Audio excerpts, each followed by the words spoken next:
السلام علیکم دوستو، میں ہوں سراج جلیل اور آپ کو خوش آمدید کہتا ہوں آپ کے چینل پہ۔ دوستو، ہماری اس خوبصورت دنیا میں مختلف لوگ آباد ہیں جو مختلف سوچ کے مالک ہیں۔ ان میں سے کچھ لوگ اچھی سوچ رکھتے ہیں تو کچھ لوگ بری سوچ رکھتے ہیں، اور یہی بری سوچ والے لوگ اپنے ذاتی مفاد کی خاطر کچھ بھی کر سکتے ہیں، چاہے اس میں پوری دنیا پوری انسانیت کو نقصان اٹھانا پڑے۔ اسی صفت کا ایک شخص آج سے تقریباً 1 صدی پہلے اس دنیا میں آیا تھا، جسے دنیا ایڈولف ہٹلر کے نام سے یاد کرتی ہے۔ جنگ عظیم 2 کے پیچھے بھی اسی کا ہاتھ تھا۔ ہٹلر کی وجہ سے انسانیت کو بہت زیادہ نقصان اٹھانا پڑا، بہت زیادہ جانوں کا بے گناہ قتل کیا گیا۔ ہٹلر کا مقصد پوری دنیا کو فتح کرنا تھا، جس میں وہ کسی حد تک کامیاب بھی ہو چکا تھا، لیکن شاید حقیقت کو کچھ اور ہی منظور تھا، اور ہٹلر کو منہ کی شکست کھانا پڑی، اور یوں جنگ عظیم 2 اپنے اختتام کو پہنچی۔ لیکن جنگ عظیم کے اختتام کے ساتھ ہی بہت سارے رازوں نے جنم لیا۔ وہ راز کیا تھے، کیسے پیدا ہوئے، تو چلیے جانتے ہیں ان میں سے کچھ رازوں کو اس ویڈیو میں۔ نازی جو کہ جرمن کی ایک بہت مشہور پارٹی تھی، ان کو جب اپنی ہار اپنی آنکھوں کے سامنے دکھائی دینے لگی تو انہوں نے یہودیوں سے لوٹا ہوا سارے کا سارا مال ایک ریل میں لادا، اور اس ریل کو اول پہاڑی سلسلہ جو کہ پولینڈ میں واقع ہے وہاں پہ روانہ کر دیا۔ یہ ریل گاڑی جب ٹنلز میں یعنی اس پہاڑی سلسلے کی سرنگوں میں جیسے ہی داخل ہوئی تو یہ کبھی بھی دوسرے سرے سے باہر نہیں آئی۔ سوال یہ اٹھتا ہے کہ یہ ٹرین آخر اندر ہی اندر کہاں غائب ہو گئی؟ ایکسپرٹ اس بات کا جواب ابھی تک معلوم نہیں کر سکے، اور ریسرچرز ابھی بھی اس ریسرچ میں لگے ہوئے ہیں کہ یہ ٹرین آخر کہاں غائب ہو گئی، اسے کون لے گیا۔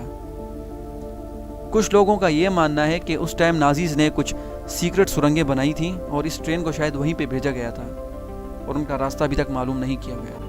شاید آگے ریسرچرز اس کو معلوم کریں، لیکن ابھی تک یہ ایک مسٹری ہے، ایک پہیلی ہے۔ دوستو، آپ سب نے UFO کا نام تو سنا ہوگا، جس کا مطلب ہے ان آئیڈینٹیفائنگ فلائنگ آبجیکٹس۔ یہ 1953 میں پہلی مرتبہ USA نے سرکاری طور پہ استعمال کیا تھا، اور ابھی تک اسے استعمال کیا جاتا ہے، اور آپ نے اس کو بہت ساری ہالی ووڈ کی سائنس فکشن موویز اور ڈراماز وغیرہ میں بھی سنا ہوگا۔ لیکن آپ لوگوں کو ایک بات جان کے حیرانی ہوگی کہ UFO سے پہلے ایک اور اصطلاح استعمال کی جاتی تھی، یعنی ایک اور ٹرم استعمال کیا جاتا تھا، جسے فو فائٹرز کہا جاتا تھا۔ فو فائٹرز دراصل میں سب سے پہلے جنگ عظیم میں پائلٹس نے استعمال کیا تھا، اور اس کی وجہ یہ تھی کہ ان پائلٹس کو آسمان میں ان نون کوئی عجیب سے یعنی ان نون آبجیکٹس دکھائی دیے تھے۔ ان فائٹرز کو یا پائلٹس کو یہ لگا تھا کہ یہ شاید ایکسس فورسز، جس میں جرمنی، جاپان اور اٹلی شامل تھا، شاید ان کے کچھ سیکرٹ ہتھیار ہوں، انہوں نے ہمارے لیے بھیجے ہوں۔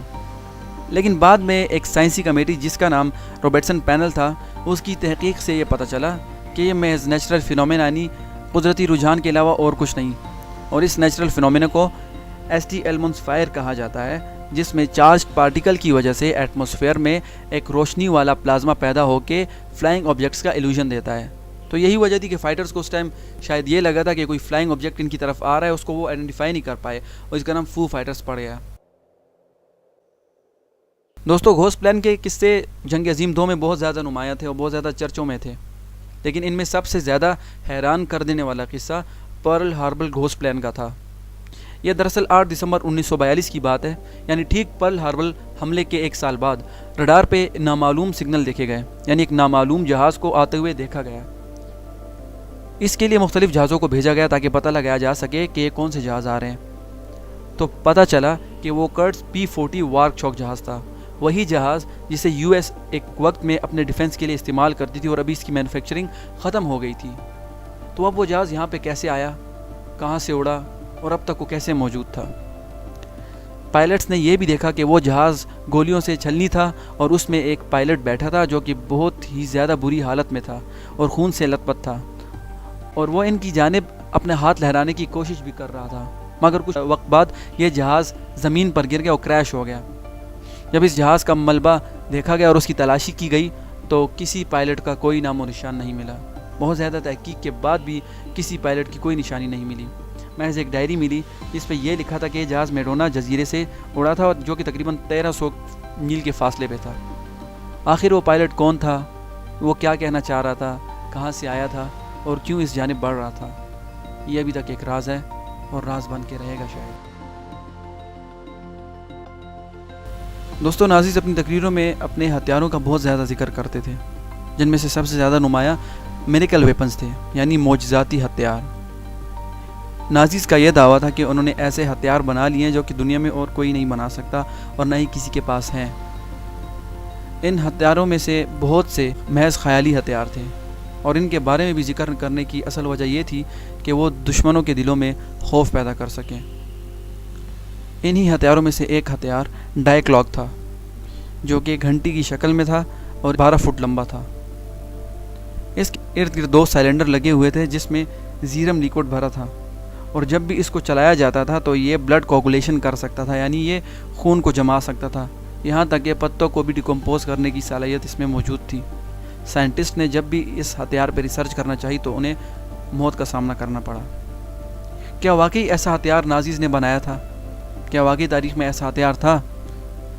یہ ایک راز ہے، کیونکہ کسی ہتھیار کی کوئی تصویر، کوئی فوٹیج نہیں ملی۔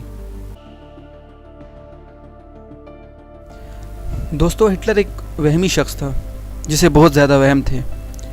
اس کے ان بہت سارے وہموں میں سے ایک وہم گلوب کا بھی تھا۔ گلوب یعنی دنیا کا ماڈل۔ ہٹلر نے اپنے پاس دنیا کا ایک بہت بڑا ماڈل بنا کے رکھا تھا جسے وہ ہر وقت دیکھتا تھا، اور اس کے خیال میں اس ماڈل کو اپنے پاس رکھنے سے وہ دنیا کو فتح کر لے گا۔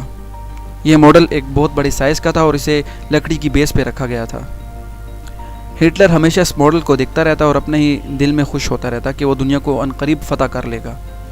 اسی ماڈل کو چارلی چیپلن کی ایک فلم دی گریٹ ڈکٹیٹر میں بھی بتایا گیا، جس میں وہ اس گلوب کے ساتھ کھیل رہا ہوتا ہے۔ وہ دراصل میں اسی ہٹلر کے گلوب کی طرف اشارہ کیا ہے انہوں نے۔ ہٹلر نے اس گلوب کو خاص طور پہ کولمبس فیکٹری سے بنوایا تھا، لیکن جنگ عظیم 2 کے بعد یہ ہٹلر کا گلوب بھی راز بن کے رہ گیا۔ دوستو، ایروین روملز جرمنی کا ایک بہت اعلیٰ افسر تھا، یعنی وہاں کا فیلڈ مارشل تھا۔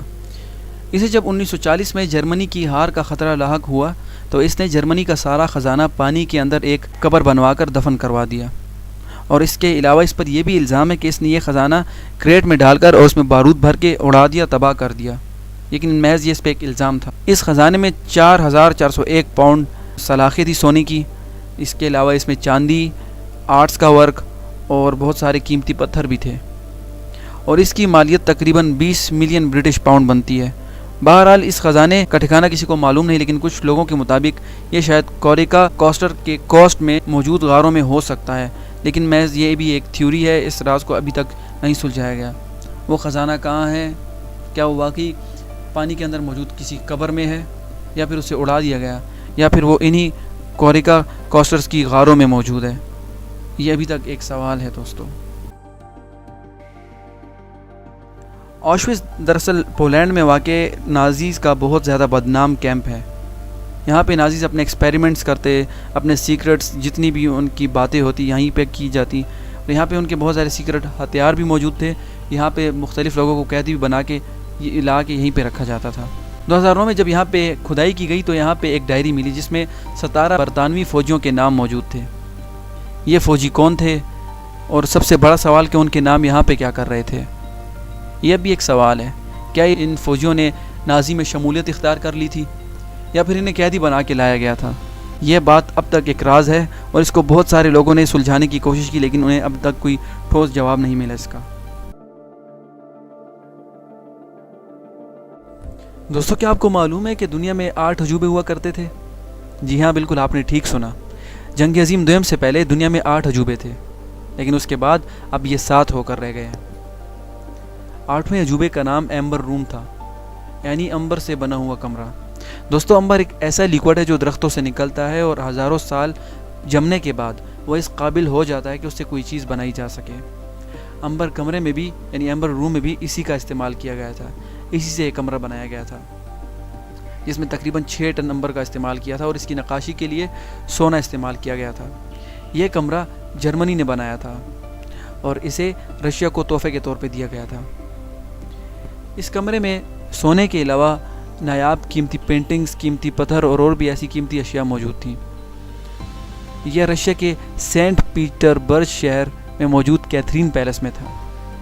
جب ورلڈ وار 2 شروع ہوئی اور ہٹلر کی فوجوں نے جرمنی میں داخلہ شروع کیا تو رشینز کو یہ خطرہ لاحق تھا کہ وہ ضرور یہاں پہ آ کے ایمبر روم کو اپنے ساتھ لے کر جائیں گے، اور انہوں نے کیا بھی ایسے۔ انہوں نے جب رشیا پہ حملہ کیا تو انہوں نے ایمبر روم کی تلاشی شروع کر دی، اور ٹھیک 36 گھنٹے بعد اسے تلاش کر لیا گیا اور ہٹلر اسے اپنے ساتھ جرمنی لے گیا۔